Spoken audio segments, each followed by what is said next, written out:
Hey everybody, how's it going? I'm back for another installment of a trip into the jazz collection. Hopefully you can hear me okay. I like to play the music a little loud so there's a nice little background music. This is a little cacophonous. This is really chaotic stuff by Anthony Braxton. And that brings me to a little feature that I'm going to do for this video on Anthony Braxton. Anthony Braxton was born in 1945. He plays many woodwind instruments, alto sax being one of the most primary ones that he plays. He has well over 100 albums since the 1960s.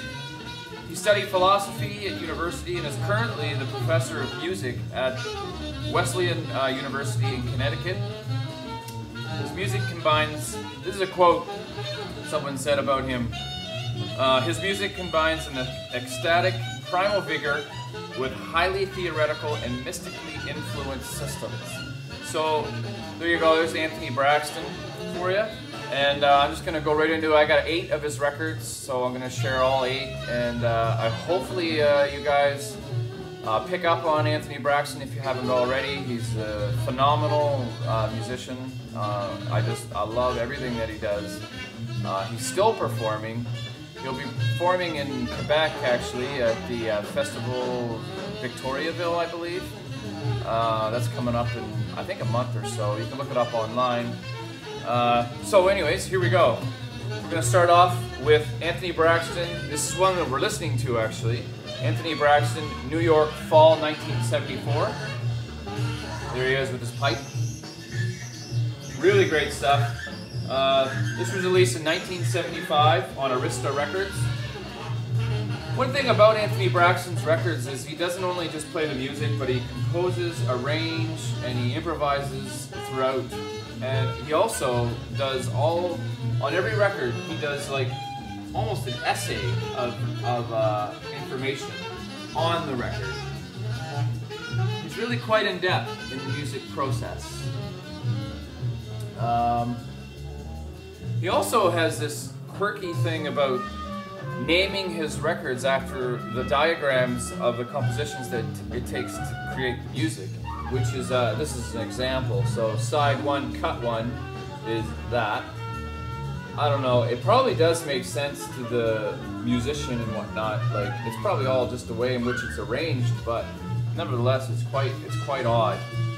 So there you go, that's Anthony Braxton, New York, Fall 1974, and I would have to say that this is probably one of my favorites that I've heard by him too. It's really good. And this is before he did a lot of his solo stuff when he played with Chick Corea, David Holland, and Barry Alswell in a group called Circle. This is a Paris concert on ECM Records. And there's some pictures from the actual concert there. So this was released in 1971. It basically emerges free jazz, bebop, and avant-garde music. Circle were only together for a year, but they toured that whole year, and then they broke up. And Chick Corea went on to do his Return to Forever stuff. So, and this one here, Donna Lee, Anthony Braxton.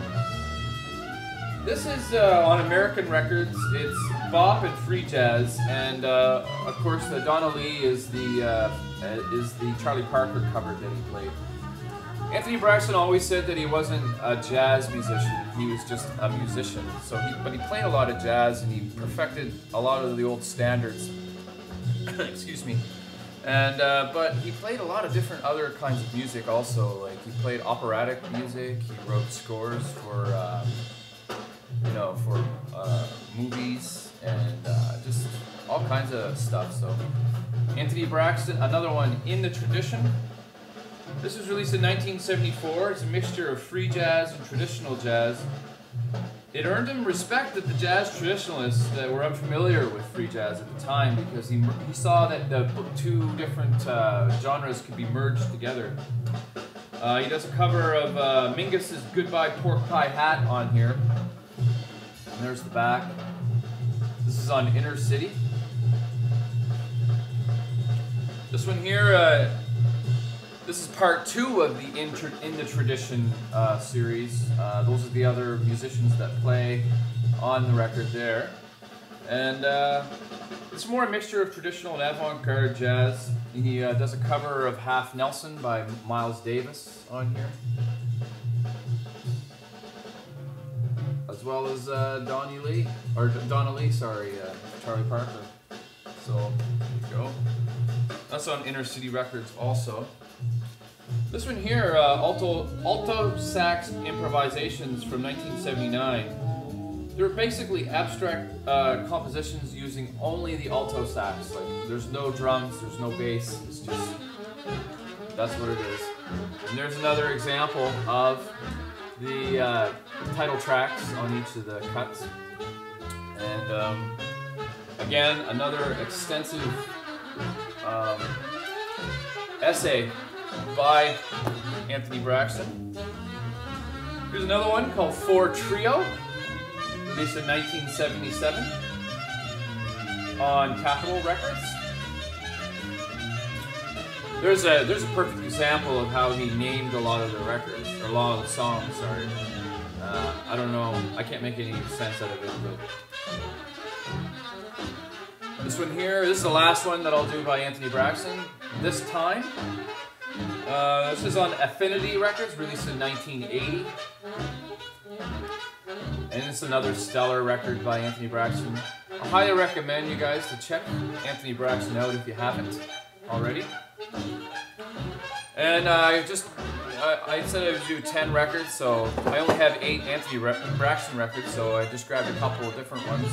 This one here is Oscar Peterson Quartet on Verve, with the amazing Barney Kessel, who is that cat down there, on guitar. Oh, sorry. On guitar. And yeah, this speaks for itself. It's absolutely phenomenal. Released in 1952, a very long time ago. And the Norman Granz, who supervised it, basically told Oscar Peterson to not worry about the time restraints of the 12-inch record. He said, just play and play and play, and so he did. And this is the result, because musicians weren't used to having the opportunity to have a lot of their improvisations recorded because of the time restraints on records. But they did a lot of it on this record. So anyways, this is a great record. And the last record is Miles Davis and the Tad Damon Quintet in Paris Festival International de Jazz, May 1949. This is a really pivotal record for Miles Davis, because it was the first time that he was outside of the USA and performing. And he basically said that this trip changed his life because of his outlook on jazz and the way he was treated when he was in Paris, because there was minimal racism there in comparison to the USA. So this is a pretty phenomenal record just for that historical reference alone. And there's the inside. So there you have it, installment, I think, number 5 of the Trip into the Jazz collection. I hope you enjoyed it. Check out some Anthony Braxton if you can, and please comment. Talk to you later.